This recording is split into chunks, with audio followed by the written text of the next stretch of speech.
Good morning, everyone, and welcome. It's FBC Radio Live. It's Friday, November the 3rd, 2023, and one game from Week 9 is in the books. We saw Pittsburgh Steelers somehow, again, 5-3 right now, and I think they've been outgained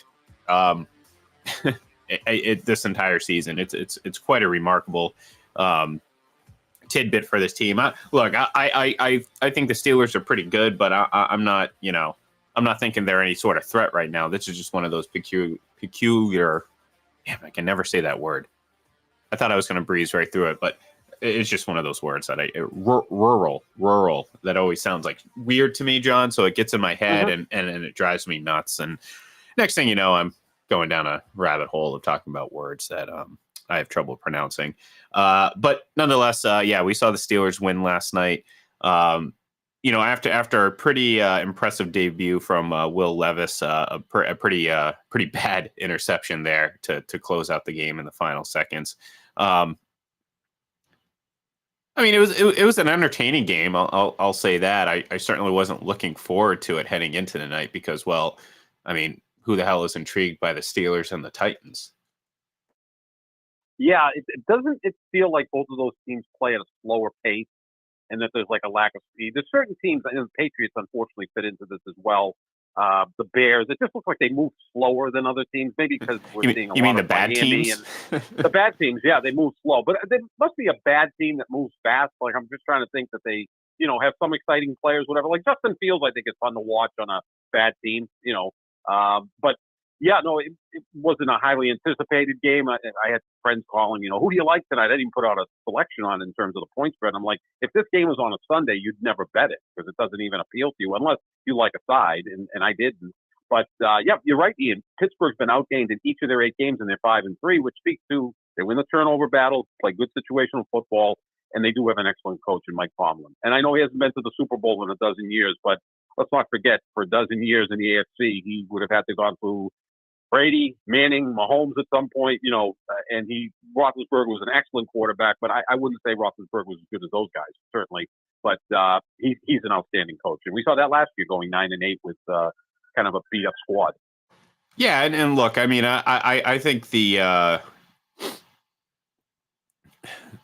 don't want to call him overrated. I want to say the hype around him is overrated because, everyone's like, oh, he hasn't had a season below 500. Well, he's had a lot of seasons at 500. So I think he's a really good coach, but, we go through times, spurts where people are talking about him as like one of the 2 best coaches in the league. And I'm just like, all right, let's pump the brakes a little bit. Like, yeah, it's impressive that they haven't been below 500, but you mentioned they haven't been to the Super Bowl in a while. John, they haven't won a playoff game in a while. So, that's what I'm more concerned about. Forget about the Super Bowl. That's a distant memory at this point. But yeah, 2016 was their last playoff win, right? Because they got to the AFC Championship game, and I don't think they've won a playoff game since. Well, the Patriots haven't won a playoff game since 18. So, and we know who left town. Well, yeah, sure. Absolutely. Yeah. Look, I'm not trying to defend the Patriots here. Look, they're 2-6. They're not a good team right now, John. I like. There's nothing I can say. I don't think I've ever been a homer. The problem is though, John, how how hard it is to bet against a Tom Brady team. Like it's impossible. It's impossible. So some of my opinions may come across as being a homer, certainly back, when Brady was at the helm. But the reality of it is it was just impossible to bet against the guy. And guess what? More often than not, I was right. Like, I think there was a stretch of about 10 years where I think I picked the Patriots or the Bucks to go to the Super Bowl every year. And I was right more often than I was wrong. So, it's just a, it's actually funny that we're starting to shift into talking about the Patriots because we're going to get to them in just a second. Because there was a little I don't even know if you want to call it a report. I think we're so like used to just calling anything a report and just going with it. We're kind of desensitized to the fact that like sometimes these things aren't quote unquote reports; they're actually just thoughts in the minds of the people who wrote them. But I don't know. Like there's that article posted by Mike Florio talking about the potential that the Commanders may pursue a trade for Bill Belichick in the offseason. And they were obviously very active at the trade deadline, getting rid of a pair of defensive linemen in Chase Young and Montez Sweat. And of course, ironically, they play the Patriots this weekend. Look, I don't know how serious that is. I think it's just, look, Bill Belichick, rightfully so, has been, kind of in the crossfire of criticism. And look, he does deserve criticism. The team's 2-6. They haven't won a playoff game. It's like you said, since 2018. So yeah, there's absolutely criticism that needs to be dished out and doled out. He's made some, I think poor staff decisions more so than personnel decisions. There's obviously a couple things that stand out, and you can sit there and play Monday morning quarterback and say, oh, well, you should have drafted him or you should have done this. Yeah, of course, you can do that with every head coach, including Mike Tomlin, John. Don't forget, Mike Tomlin probably has made more mistakes than Bill Belichick, hence why they haven't they've done far less. He doesn't run their draft, though. I mean, Belichick, it's easier to criticize Belichick because he runs the whole program. So, sure. Although but now he's starting to talk about, I can't be the full-time general manager and coach. Well, yeah, you have been. For 20 years, but at the same time too, I think also his mistakes get amplified far more. And look, that's the nature of the business. And when you've been as successful as a guy like Bill Belichick, there are going to be a lot of people eager to see the fall. That's just how it is. That's human nature. We go through it. It's like the people who want to see LeBron James fall. Well, guess what? He just had 35, 12, and 8 the other night. Yeah, it's ridiculous. He's still pretty good, isn't he, that guy? Well, exactly. So it's silly. And look, we saw it for years for Tom Brady. I mean, people were hoping for his downfall for the last 10 years of his career, and it just didn't happen. So, like, I get it. I understand people wanting and enjoying the fall from grace. I don't know how much it would make sense for either Belichick or the Patriots, because do I think the there's tension? Sure. I mean, Robert Kraft wants to win. He's getting older. Bill Belichick wants to win. He's getting older. You don't want to see this franchise completely bottom out. Like there was always going to be some dip after the Brady era. I mean, it is what it is. You're not going to get the greatest quarterback of all time twice. You know what I mean? Like it's just not going to happen. So can you weather this storm a bit? Sure. Maybe this is the absolute bottom out. Well, what I'm looking at, John, is next season where you do have a lot of cap space and you have the potential to really retool and kind of just re-energize this franchise. Now, there's still a lot of tough decisions to be made. First of all, is Mac Jones going to be the guy? And I went into this season open-minded. I think I was leaning pretty pro Mac. And I still think the kid has some talent. I don't know how convinced I am that it's going to get much better than what we see now, which, I had some hope going into the season. That hope has kind of been dashed a little bit. So I think the Patriots need to make a decision one way or the other with a quarterback, or if they believe that it's just a matter of like, we just need to get this guy some more talent around him, then you know what? You have the ability to do that in the offseason. So if you're Robert Kraft, do you really want to begin with a new regime? I mean, maybe you do. Maybe the biggest issue he has is with roster construction, John. And maybe that is he's looking at it saying, hey, we have a chance to really kind of hit free agency hard. Let's try it from a new perspective. Do I think that's a reality? It's possible, but I'm not so much leaning there yet. I mean, maybe that changes over the course of the next several weeks. Right now, I just don't see it as I feel like it's more of a pipe dream, perhaps thought up by someone in the Washington organization who, unfortunately, they have Ron Rivera and a long list of failed head coaches in the past. So I don't know. Like I said, I wonder what you think. I think you might be more on the pro Bill Belichick leaving side. Yes, absolutely. I think it's just time. And I look at Mac Jones, and I'm That's not a fair Mac too. Jones guy. That's fair too. Yeah, Like I I will think say it's a this. fascinating conversation. Yeah.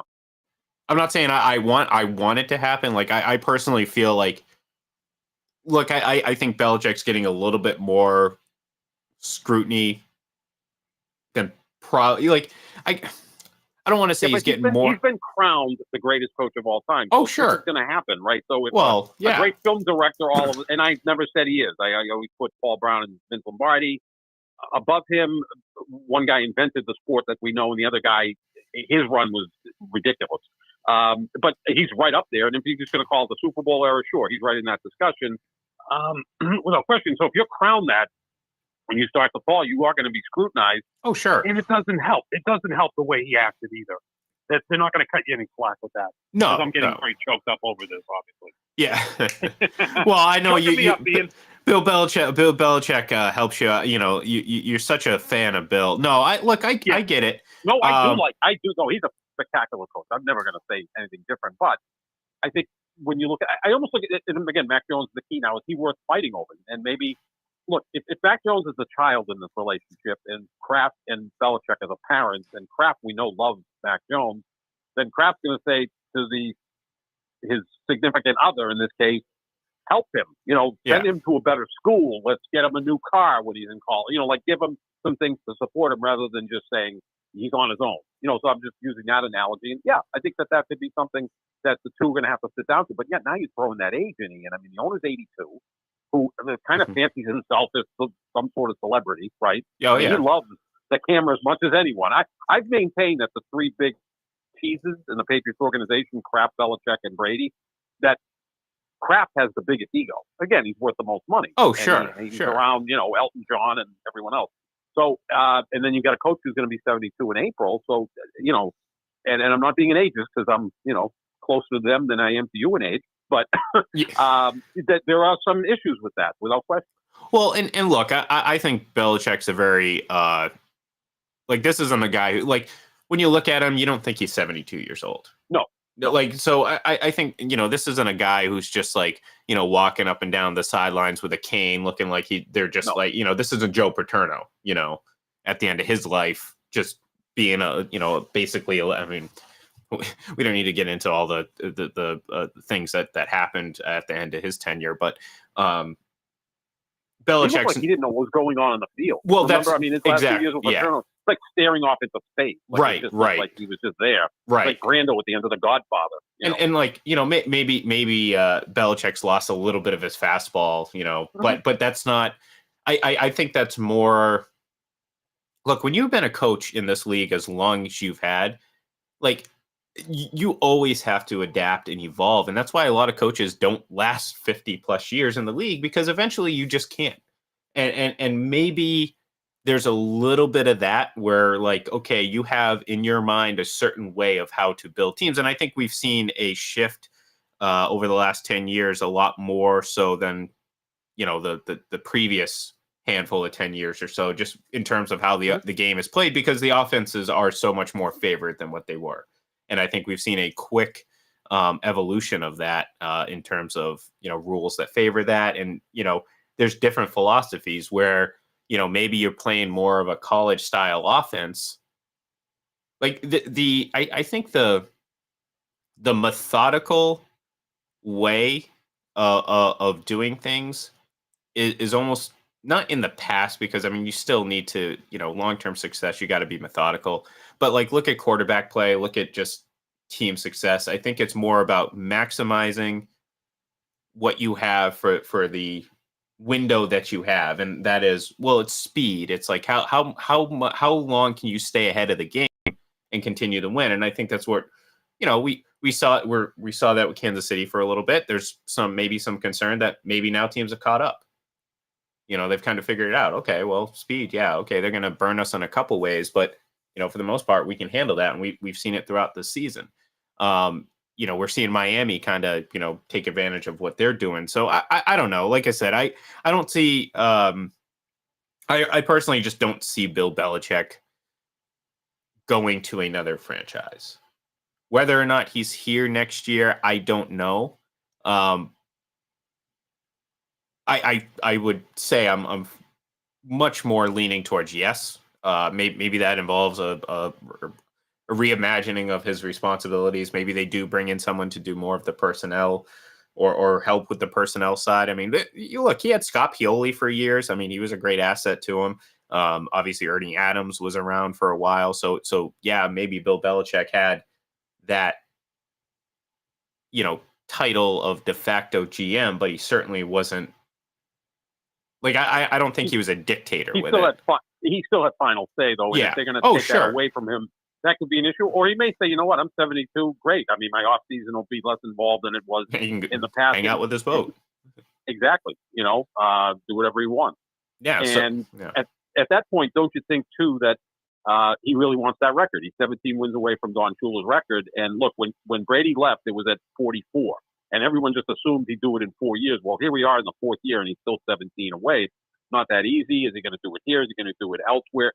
I think the record means a lot to him. I think it means a lot to Robert Kraft. Yes. I don't know who else it means a lot to. Like, it's nice if you get there because it means the team's winning. It's not like a touchdowns record where, the guy threw 3 touchdowns and we still lost. If you win the game, that's a good thing. Yeah. But, if that's still a priority of his and Kraft, maybe that's what they're going to do and go for there. But you brought up a great point, Ian. And I think, when you talk to Ira and Clark and, they're football historians, and you're becoming one because you're one of the young guys that listen to the older guys like that have seen so much. But don't you think the sport has changed more in the last 10 years than it may have changed in the previous 40?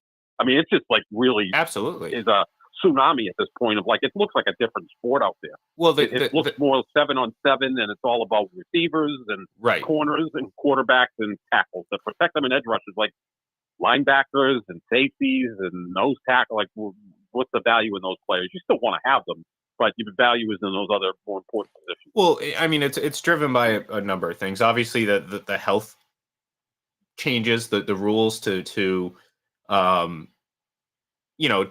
try to keep the game safer often favor the offense. I mean, it's just how it is. I mean, you're not, like I said, most of these rules are, again, you're trying to protect the offensive players, and we've had them around long enough that offenses are starting to take advantage of it. We see it all the time with quarterbacks and the slide.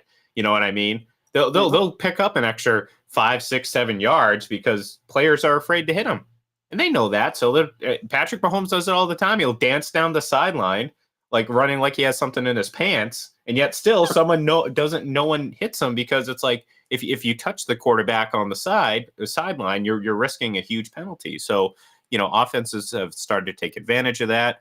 And, you talk about, how the game is covered and how it's viewed now, as opposed to, again, even in the 90s, where it's like, it's social media. It's the highlight reel. It's the highlight clip era of how we watch. So, well, what creates the best highlights? Offense. So teams are, obviously taking advantage of the openness of the football field. Like, again, I mean, go back to like, someone, I remember having this conversation somewhat recently because I brought up the fact that, Tom Brady led the league in 2002 in touchdown passes with 28. And they're like, oh, something about 30 touchdown passes. And I'm sitting here thinking like, from like 01 to 05, there was only 10 players total that surpassed 30 touchdown passes. And now like Baker Mayfield does it and he's not even good. You know what I mean? Like, so like, we have to see that as it is, and it's a massive change in how this game is played, more so than what it ever was. Even the shift in the late 70s into the 80s and 90s wasn't as drastic because, well, the main component of that was the 5-yard rule. Defensive backs, did that open things up? Absolutely, that changed things, but it wasn't as systemic as I think we're seeing now, where it's like, we've seen one rule after another stack up, and all of a sudden you're seeing this game become more of a like it's more, like I said, there's less methodicalness to it. Yep. Did I just make that word up? No, that's a good. You know what? I give you credit for it. We'll put that right in the dictionary. Yeah. That's part of the thesaurus now. But this happens in all sports, right, Ian? Because from 1978 through 1989, no one hit 50 home runs in baseball. George Foster hit 52 in 1977, and Cecil Fielder hit 50 in 1990. By the 2000s, the early 2000s, like Louis Gonzalez hit 57 home Yeah. runs. It was just Brady Anderson in the 90s hit 50 home runs. And we know my man Bonds hit 73 in 2001, which is ironically the only year he broke 50 home runs because, and I wish he never did it because I think he'd be in the Hall of Fame if he hadn't set the single season home run record and the all-time home run record. But obviously the guy wasn't the friendliest with the media, so I think they're trying to hold that against him. But this happens in all sports. I remember having a conversation with someone going that had never seen the guy play. Well, Bird couldn't have been that good. He didn't hit a lot of threes. I go, well, he didn't take them. If he played now, he'd take 10 threes a game and hit 4 or 5 a night. Right. He'd be averaging 35 a game. It was just a different sport. So same thing in football. It's obviously wide open now, and we see wide receivers that aren't even that great get 80 catches, 1,200 yards, and they're like, wow, these guys are great. Well, no, they're just playing in an era where it's very favorable for them to put up big numbers. Right. Exactly. And it's like, I mean, I think a lot of people do get it and understand it, but at the same time, there's too many people that don't, and that's why it creates these kind of silly conversations that we end up having. But yeah, we'll see. Like I said, I mean, I'm still bitter that Brady's not playing, so I'll admit that it sucks. It does.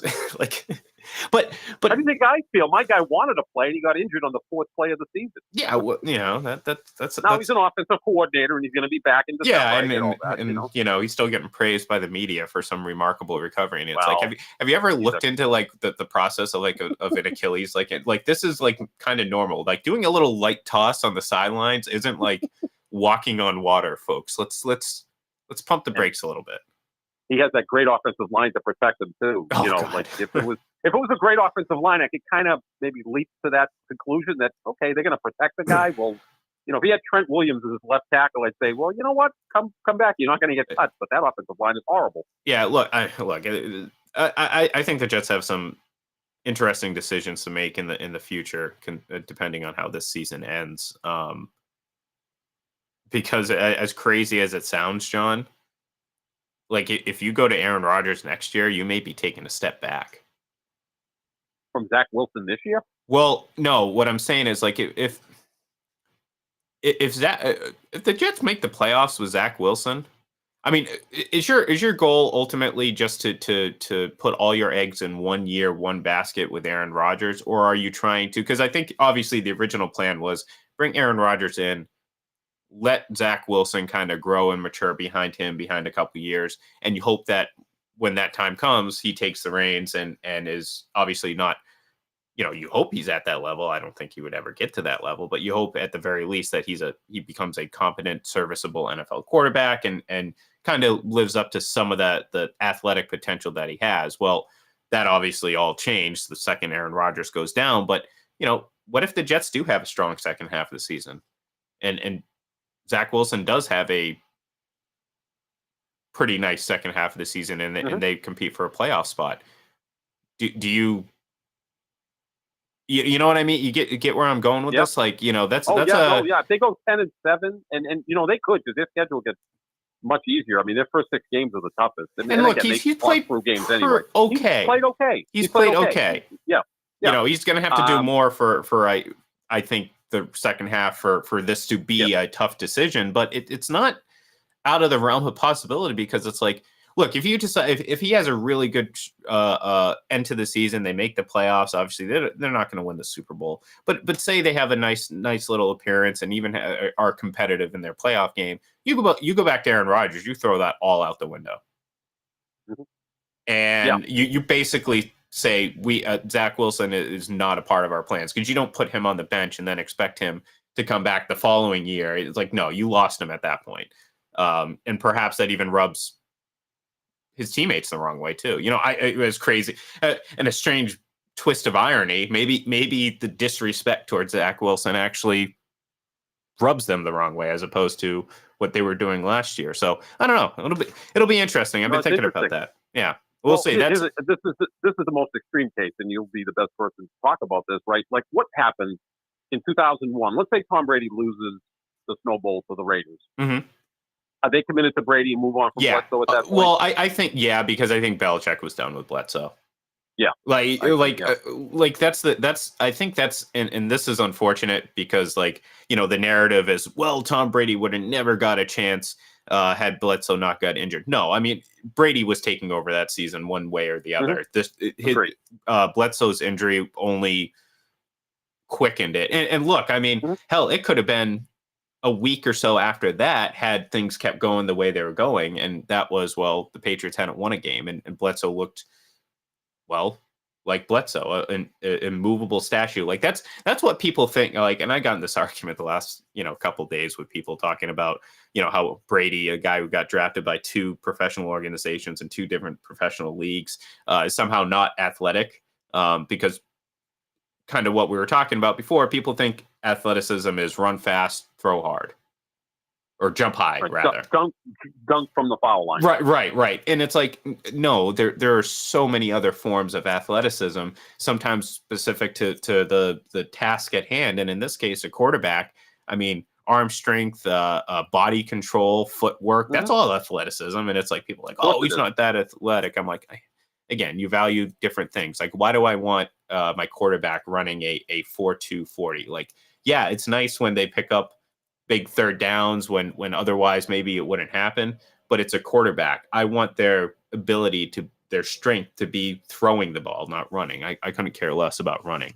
The 2 best quarterbacks I've ever seen, Ian, at one specific thing as far as pocket presence and movement within the pocket, not running for yards, none of that, but just pocket presence and moving within the pocket, Tom Brady and Dan Marino, and I don't even know who's third. Those 2 guys were at a completely different level than anyone I've ever seen. I mean, from watching Peyton Manning, I'll throw him. You could put him third then. Yeah, put him third. Montana was good at it, and Rodgers was good at it, but those 2 guys were like, Marino never got sacked. I mean, he had the ridiculous release, but he also had pristine footwork. Yeah, right. It's almost like a ballroom dancer, and that's what Brady did at the highest level. Bledsoe was just a statuesque. I mean, he had a cannon. And I think he was a pretty tough guy because he took some big hits. Oh, sure. He even come back from that hit from Lewis. It's like amazing. And I like Bledsoe. He's the second best quarterback in franchise history. Since the first guy happens to be the best that ever did it. So, yeah, but as far as that pocket presence and footwork, those are the 2 best I ever saw. Yeah, and I think that's far more of an advantage in the big picture than, running on and converting a 3rd and long with your legs when the play breaks down. Like that creates more of a pop, and it's a big highlight, and everyone remembers that more. But again, this is going back to the methodicalness of it. And if you saw that clip recently with on Brady's podcast, he had Josh Allen on. He was basically lecturing him on knowing when to make the right decision, and it kind of coincides with a clip from Richard Sherman talking about how patient Brady was, and he started bringing up Super Bowl 49 and how it's like, man, we'd hit him. He would just get right up, wipe the blood off his mouth, and go right back at it. Nothing fazed him. And it's like a lot of quarterbacks. It's like if the pressure gets on, maybe their decision making is a little bit more loose, and maybe they kind of feel that anxiousness, and that methodicalness just isn't there. And that's what it's why Brady was great and why he was as great as he was. So, anyways. It's Friday, so let's make our picks. There's some really good games on this weekend. Actually, some really nice, intriguing matchups, including the very first one from Deutschland. I said that with such an awful American accent, Deutschland. Like, you know what I mean? Sounds like you're from Florida at this point, right? Yeah. Yeah, exactly. Foreigner. Yeah, exactly. Foreigners. Oh, I'm going to Worcester, right? Exactly. It's like there's not even an H. Like, why would you? I know. It's like, at least say Kester. Like, I could live with like Kester or Sester or something like that, but Chester, like, there's not even an H. People, come on. Anyways, they make fun of us. We have to make fun of them. Exactly. All right, Miami at Kansas City in Germany. I got Miami winning this game. I'm not. Look, I have my concerns about Miami, their defense. I think, look, all it takes is one really good offensive team to throw a wrench in their plans. But I think, combined with the fact that the Seahawks, wow, I'm looking at the Seahawks. I combined the Chiefs and the Seahawks.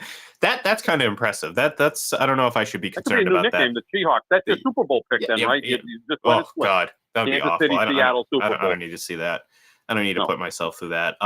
No, look, the Chiefs have obviously they have not been the same offensive team this year. They looked bad last week. Patrick Mahomes threw 2 interceptions. And I think this, I don't know. I just think Miami's just playing pretty good football right now. I think they're going to be able to score against Kansas City defense, although their defense has been their strength of their team this season. It'll be close, but I like Miami. I think they're going to have a little bit more energy traveling and getting up for this game, and I think it's going to be a little bit easier for them to get up for this game than it is for Kansas City. So give me Miami. I like Kansas City coming off the loss because I think when you go to this type of setting, and it's not quite a Super Bowl, but it's different than just traveling to the other team's city and the normal travel routine. I think Kansas City has that experience playing in so many big games, going to 3 of the last 4 Super Bowls, and coming off a loss, I think, adds to that. So I like Kansas City. Next, Minnesota at Atlanta. Obviously, no Kirk Cousins. I still like Minnesota because, well, Atlanta, I think they're going to Taylor Heineke this week. Desmond Ritter has gotten a boot. But nonetheless, I do like Minnesota on the road to pick up this win. They may be better off going to Taylor Swift at some point. But I think Atlanta wins this game. I constantly pick Atlanta every week. I don't know. I'm like infatuated with this team. Yeah. To me, that's a place, if you're a veteran quarterback and want to go to a pretty good roster in a pretty weak division, that's not a bad place to go. But, that's going to have to happen in the offseason. I like Atlanta in this game, but this is totally a coin flip. But give me the Falcons because they're at home. Next, we have Baltimore hosting Seattle. I like Baltimore here. Again, we talked about them earlier in the week. They very quietly are just been playing really good football. Lamar Jackson, same thing, really just not getting the national love that he probably deserves. But I like Baltimore at home in this one. I'm going to take Seattle in a slight upset, but this might be one of the best games of the day, right? Yeah. Both teams only have 2 losses. Seattle's kind of quietly gone to the front of the NFC West. I'll take Seattle in a mild upset. And Pete Carroll's always done a good job of traveling from the West Coast to the East Coast for the early game, or even the late game. He's traveled well to the East Coast, and I think he'll continue to do so. Next, we have Chicago at New Orleans. Flip a coin. I'll take the home team. Give me the Saints. Yeah, I'll go with this. This is the Mike Ditka game, there you right? go. Chicago and New Orleans. There you go. Well, that's the type of information you get on this show. Is the connection of Mike Ditka and his tenure, his very forgettable tenure with the New Orleans Saints. Traded the whole draft for Ricky Williams. Yeah. Oh my God. And don't get me wrong. Put him in a wedding gown. Yeah, Ricky Williams was a great running back, but yeah, he was a running back. Yeah, exactly. This is the guy who bought into Blockbuster, just as Netflix was blowing up. You know what I mean? That's essentially what happened. Yeah, it's a good one. Yeah. Next, we have Arizona at Cleveland. I like Cleveland in this one, for a number of reasons. The least of which is I don't care who plays quarterback for them. I actually like them better if Deshaun Watson's not out there. But they have a really good defense, and the Cardinals traveling to the East Coast or Midwest, I guess Central Time technically. I don't know if you want to call that the East Coast, but yeah, I'll take Cleveland in this one. Yeah, me too. It should be a good game for them. A couple of less than inspiring defensive efforts, but I think they'll be able to really contain the Cardinals. Next, we have Tampa Bay at Houston. I don't know. I kind of feel like the Bucs might win this one. I think they're fairly evenly matched, I guess. Kind of like that tier 3 of teams in the NFL right now. So maybe we'll get a very sneakily entertaining game between 2 non-real playoff teams, but still very entertaining. So give me, I'll take the Bucs, but this may be a fun little matchup. Yeah, it could be. I mean, Houston's been competitive in these games. Tampa Bay, their defense is pretty good. You never know what you're going to get with Baker Mayfield. I'll go along with you on this. I think it's mild upset with Tampa Bay winning. Next, New England hosting Washington. We already talked quite a bit about these 2 teams earlier in the show. You know what? I don't know why I did it on the sheet, but I said just the other day that I'm not going to pick New England the rest of the season. So I'll take the Commanders and hope that my just awful ability to pick games this season works in reverse and helps the Patriots out. So I'll take the Commanders. I'll go with the Patriots. I think losing or trading those talented defensive linemen will hurt Washington. Probably send sure. a message through the locker room of like, what are we doing? We just traded 2 outstanding players at the trade deadline. I'll take the Patriots, and now they're I'm not a prohibitive favorite, but I think it's around 4 points. I think they'll be able to win and cover that game. Next, we have the Rams at Packers. I mean, I don't even know if Matt Stafford's going to play. I think he has a shoulder problem. Even if Jordan Love plays, it may look like a quarterback with a shoulder problem. I don't know. Like he's healthy. Yeah, he's healthy. Just doesn't look it. Right. So look, I'll take the Rams. Yeah, I'll take the Rams on the road. Yeah, I mean, because this game ends in a tie. I know there's always one game a week that looks like it could end in a tie. This might be the one. Yeah, very, very bet the under then if that's the case. Yeah, I'll take the Rams as well. I think they're still a little better, and they still seem to be a little bit more involved. This could really go off the rails in Green Bay because they've been a competitive team for 30 years. This is like one of the few years they're not even in contention, and they changed quarterback, and it's not gone well. So I'll take the Rams as well. Next, Indianapolis at Carolina. Carolina finally picked up their first win. I don't think they're going to do it again this week, though. I like the Colts. Is this a Frank Reich revenge game? Got fired last year by the Colts, and now the head coach of Carolina. Give me Carolina. They broke through. They still have, their defense isn't bad. They've got some players over there, right?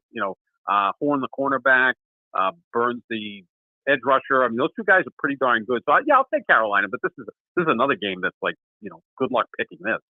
Right. It's like, and plus, like, who the hell really cares, to be honest with you, outside of Panthers and Colts fans, and who knows, maybe they don't even care either. But all right, probably at least we hope is one of the games of the week. I mean, like I said, there's some really good matchups in this one.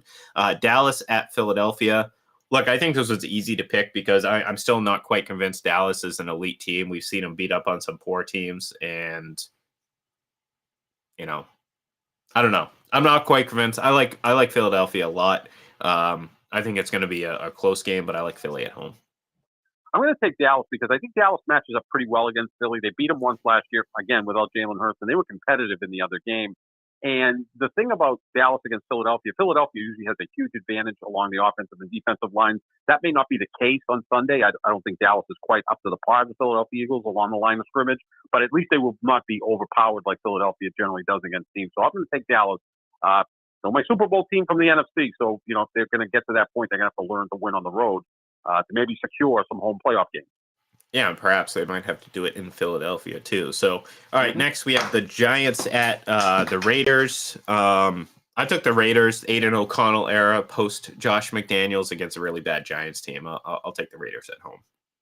Yeah, coaching change. Oftentimes there's kind of like a little bit of a spike there, and I'm sure they're going to try to get the ball to Devontae Adams. But, I'll take the Giants. I was hoping McDaniels lasted one more week because you could have had McDaniel and Dayball face off against each other, two Belichick assistants who can't put points on the board. Like the three lowest scoring teams in the NFL this year, the Patriots, Raiders, and Giants, and they're all running a similar offense, which might be a little bit outdated. It's hilarious how quickly the tide has turned, and you're hearing people like, what was it, Shannon Sharp? I know this is all part of the act, but Shannon Sharp a few weeks ago saying, "Hey, be nice to my guy." Hey, he blocked me a long time ago because He did? Yeah. Oh, yeah. I've been blocked by him for years. You kidding me? I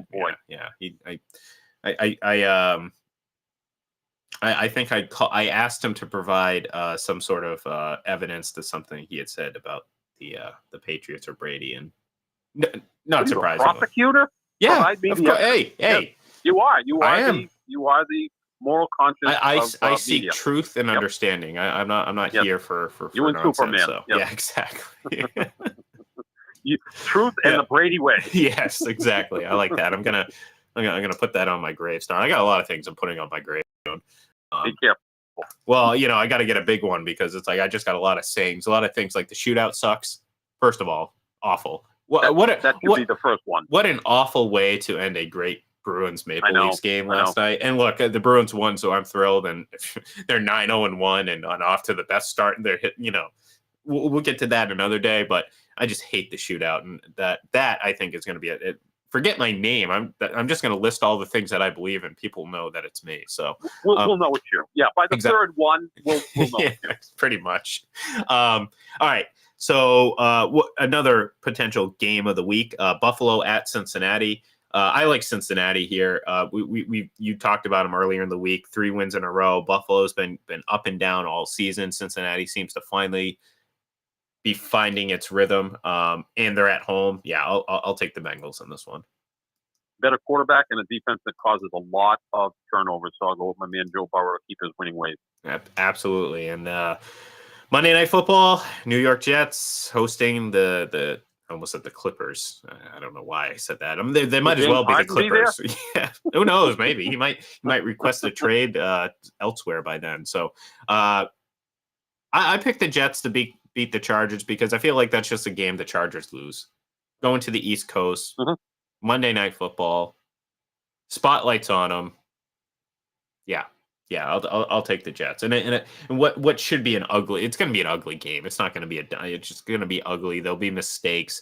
Brandon Staley will go for it on 4th down in some stupid manner, and it'll backfire. And same old story for the Chargers. And Robert Sala will be doing push-ups on the sideline during the game. And Aaron Rodgers throwing toss on the sidelines and and calling plays. He's the offensive coordinator. Why not? They get their money's worth.